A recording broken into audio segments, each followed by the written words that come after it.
বিসমিল্লাহির রহমানির রহিম। তিনটা বিষয় আমার কাছে খুবই গুরুত্বপূর্ণ মনে হচ্ছে, সে বিষয়ে উপর ভিডিও করে আপনাদেরকে সচেতনমূলক কিছু কথা বলার এবং দিক নির্দেশনা দেওয়ার চিন্তা ভাবনা করতেছি।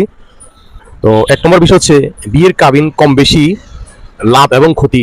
আর আপনার পরিবারের পুরুষ সদস্য যদি বিয়ে করার কারণে কাবিন তাদেরকে বেশি চাপিয়ে দেওয়া হয়, তো আপনি তাদের প্রতি কি ব্যবহার করবেন, এবং যে মহিলারা আপনাদের প্রতি কাবিন সহনশীল হয়ে মানে ন্যূনতম কাবিন ধরে তাদের প্রতি আপনার কি ব্যবহার উচিত সে বিষয়ে একটা ভিডিও দেওয়ার সিদ্ধান্ত নিয়েছি ইনশাআল্লাহ। তারপর দ্বিতীয় হচ্ছে আপনার মেয়ে, বোন, আপনার মা কারণে তার স্বামীর বাড়ি থেকে চলে আসে, আর কেন আসে, এর প্রতিকার কি, কিভাবে এর সমাধান দিবেন সেটাও ইনশাআল্লাহ আলোচনা করব।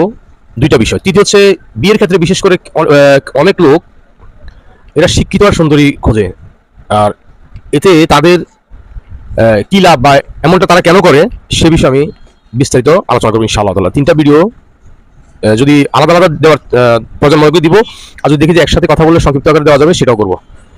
তো ভালো থাকবেন, ধন্যবাদ।